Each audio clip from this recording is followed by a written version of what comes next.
ମୁଁ ଆପଣମାନଙ୍କୁ ହାତ ଯୋଡ଼ି ଅନୁରୋଧ କରୁଛି, ମତେ ବଞ୍ଚେଇ ଦିଅନ୍ତୁ ଆପଣମାନେ। ଆଜି ବହୁତ ବଡ଼ ଗୋଟେ ରୋଗର ଶିକାର ହେଇଛି ମୁଁ। ମୋ ଘରେ ବି ପରିସ୍ଥିତି ସେମିତି ଠିକ ନାହିଁ। ମୋର 2ଟା ଯାକ କିଡନୀ ନଷ୍ଟ ହେଇଯାଇଛି। ଜାନୁଆରୀରୁ ଆସିକି ଟ୍ରିଟମେଣ୍ଟ ହଉଛି, ଡାୟାଲିସିସ୍ ଚାଲିଛି। ଏମିତିରେ ବହୁତ ପଇସା ପଳେଇଲାନି। ବାବା ବି ନାହାନ୍ତି ମୋର ଘରେ, ସେମିତି କିଏ ରୋଜଗାର କରିକି ଯେ ମତେ ଡାକ୍ତରକା ଦେଖେଇବ କିବା। ନମସ୍କାର, ଜୟ ଜଗନ୍ନାଥ। ମୁଁ ଆପଣମାନଙ୍କର ସେଇ ସିଙ୍ଗର ମଞ୍ଜୁଶ୍ରୀ। ମୁଁ ଆପଣମାନେ ତ ଜାଣିଛନ୍ତି ମୁଁ ତୁଳସୀରେ ବିଗତ 4 ବର୍ଷ ହେଲାନି କାମ କରୁଥିଲି, କିନ୍ତୁ ଏଇ ବର୍ଷ ଷ୍ଟାର୍ଟିଂରୁ ମୋ ଦେହ ଟିକେ ପ୍ରଥମ କଥା ଖରାପ ହେଲା, ଯାହାକି ମୁଁ ପ୍ରାୟ ଟାଇମ୍ ମୋ ଦେହ ଖରାପ ରହିଲା।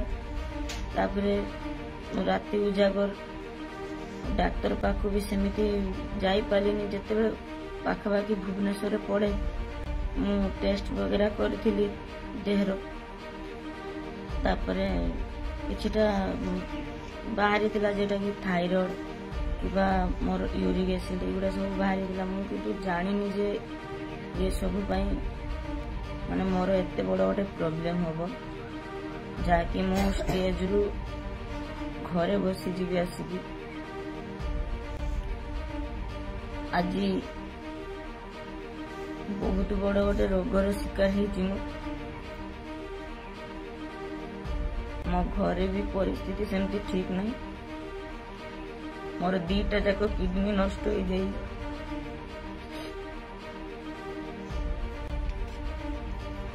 ଡକ୍ଟର କହିଛନ୍ତି ଟ୍ରାନ୍ସପ୍ଲାଣ୍ଟ ହେଲେ ଯାଇକି ବଞ୍ଚିବ, ନହେଲେ ନାହିଁ। ଏବେ ଟ୍ରାନ୍ସପ୍ଲାଣ୍ଟ କରିବା ପାଇଁ ମୋ ପାଖରେ ଏତେ ବି ସକ୍ଷମ ନାହିଁ, କାହିଁକି ନା ମୁଁ ଯାତ୍ରାରୁ ଛୁଟି ନେଲିନି। ଜାନୁଆରୀରୁ ଆସିକି ଟ୍ରିଟମେଣ୍ଟ ହଉଛି, ଡାୟାଲିସିସ୍ ଚାଲିଛି। ଏମିତିରେ ବହୁତ ପଇସା ପଳେଇଲାନି। ବାବା ବି ନାହାନ୍ତି ମୋର ଘରେ, ସେମିତି କିଏ ରୋଜଗାର କରିକି ଯେ ମତେ ଡାକ୍ତରକା ଦେଖେଇବ କିବା ପଇସା ଖର୍ଚ୍ଚ କରିବ, ସେମିତି ନାହିଁ। ମୁଁ ଯେତିକ ନିଜେ ରଖିଥିଲି ସେତିକ ମୋ ପଇସା ସାରିଲିନି। ଏବେ ଟ୍ରାନ୍ସପ୍ଲାଣ୍ଟ ପାଇଁ କହୁଛନ୍ତି। ମୋ ପାଖରେ ଟୋଟାଲି ସକ୍ଷମ ହିଁ ନାହିଁ। ବଞ୍ଚିବାକୁ କାହାର ଆଶା ନାହିଁ, ସମସ୍ତଙ୍କର ଅଛି। ମୁଁ ଆପଣମାନଙ୍କୁ ହାତ ଯୋଡ଼ି ଅନୁରୋଧ କରୁଛି, ମତେ ବଞ୍ଚେଇ ଦିଅନ୍ତୁ ଆପଣମାନେ। ମୁଁ ଯେମିତି ପୁଣି ଆଉ ଥରେ ଷ୍ଟେଜରେ ଯାଇକି ଆପଣମାନଙ୍କ ପାଇଁ ଗୀତ ଗାଇପାରେ। ରହିଲି, ଜୟ ଜଗନ୍ନାଥ।